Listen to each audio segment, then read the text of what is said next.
Ninja bells, ninja all the way. Oh, what fun it is to bring you my manga review today. A review from me to you, filled with lots of glee. A Rasengan or two. This chapter's got Killer Bee. Bleach came out as well. I'm hoping for a show. The story better pick up soon or I'm reviewing Toriko.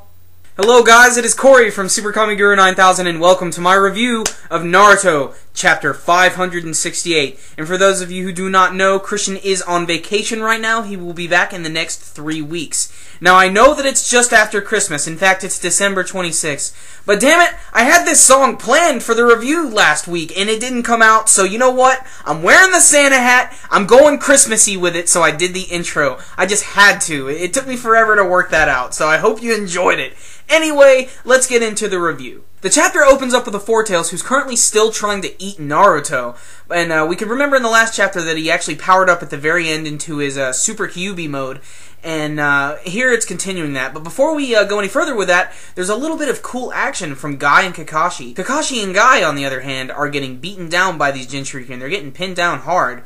Kakashi is very, very low on chakra, and he has no choice but to make a shadow clone in order to stand a chance against these guys. But they do this really great combination technique where they put their backs to each other, and then they both charge against the Jinchuriki. And, you know, Guy uses one of his old techniques, which is the Morning Peacock, where he punches really fast and there's the flames all over the place. But Kakashi did this one that's like a two-man attack. It's really cool. He made a clone of himself, and he did a lightning chain. And what's cool is in this scene, there's all of these giant Jinchuriki arms. I think it's from the Five Tails. They're all coming out of the ground and everything, and there's a ton of them, kind of like what Naruto used to do in all of his old fights. And Kakashi just runs through all of them and cuts them all up, and it just looks really, really cool. After that badassery, we finally go back to what's going on with Naruto as he's battling the Four Tails. And he's still struggling really bad. And then we can see that the Eight Tails starts to have a cool conversation with the Nine Tails, where basically he's like, you know, you could help us at any time if you want, but the Kyuubi is still being completely reluctant. It doesn't want to help anybody, and we get a little flashback and we can see why. We can see here that he's basically just been treated like a piece of crap since he's been around. And you see old Madara is actually talking to the Kyuubi and everything, and he's basically letting him know, you know what, you're really not all that special. You actually are just a piece of an even bigger part. You're just a part of the Ten Tails, you know. You're nothing, man. You're a momentary existence. And you can see the Kyuubi's look on his face. He's just like, what the hell? What has just been laid on me? You son of a bitch. We can also see all of the people he's been sealed inside of, and we get to see what they've said, and he even compares Naruto to all of them. Oddly enough, even though Naruto has been swallowed by the Four Tails, all of a sudden he seems to be in some mysterious chamber where the Four Tails is in front of him and he's chained down. And this place kind of reminds me of the place that's inside Naruto where the Kyuubi is sealed either behind a gate or where it just sort of hangs out sometimes. And this is kind of what I think is going on right now, because Naruto and the Four Tails, they start to actually have a conversation, and this is the actual Four Tails, this is not Roshi. And there's something really interesting here, probably the coolest part of the chapter. We see that this one actually has a name, and that apparently all of these tailed beasts do have a name. The four-tailed monkey also has a name, and of course it's one that's been used many times when you look at this type of character, but his name is Son Goku. I am the Super Saiyan, Son Goku! He is the king of the freaking apes. I wonder if him and Enma ever hang out. With the grand revelation that the tailed beasts actually do have names, we finally get to see that the nine-tailed fox does indeed have one. And again, it's another kind of stereotypical one, but his name is Kurama. My mind immediately drifted to Yoko Kurama from Yu Yu Hakusho when I heard this. But this is also sort of on the playing on the Kitsune thing, which is Japanese mythology and folklore and everything about the nine-tailed fox and everything, and the blah blah blah blah blah blah blah. But it seems to fit, and Naruto seems to like the name, and the Nine Tails doesn't seem to like having its name said out loud by other people. The end of the chapter brought an interesting conversation between Naruto and the Four Tails.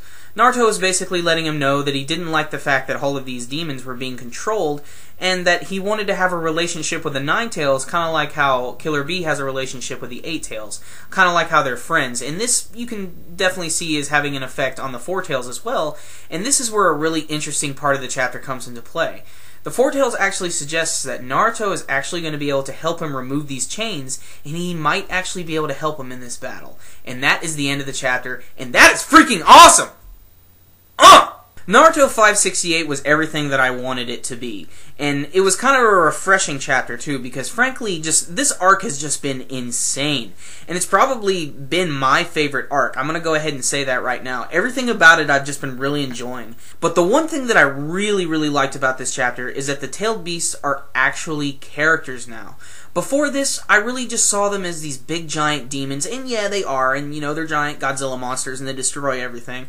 But that's all I really saw them as. You know, I knew that they could talk, some of them could at least, and that they had somewhat of a personality. But now that I've seen the way Goku is talking and everything, or just Sun, I can see that they all are very distinct in their own special way. And even though they're a part of the Ten Tails, I think it's just cool that they all have their own little thing going for them. You know, the Four Tails, obviously, I love him. I think he's awesome.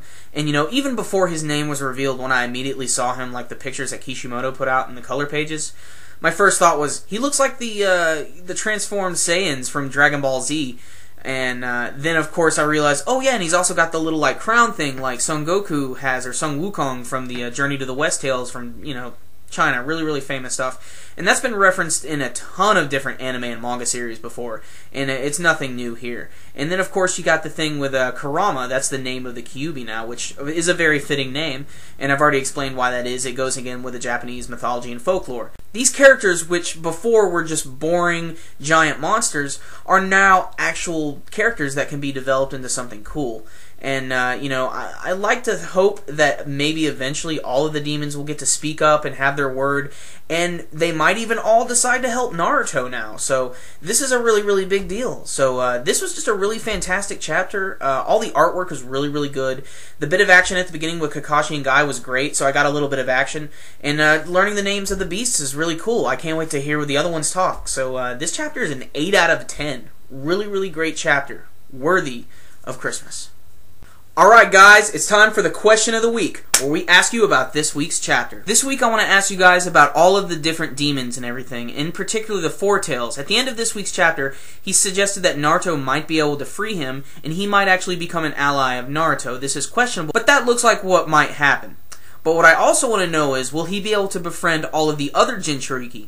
You can let me know with your comments below. And if you just want to let me know what you thought about this chapter, you can leave your comments there too. And remember, if you like this video, give it a thumbs up. It helps me, it helps you, it's great motivation, and it lets us make some great videos for you guys. That concludes my review today. Merry Christmas, Happy Hanukkah, Happy Kwanzaa, and Happy New Year!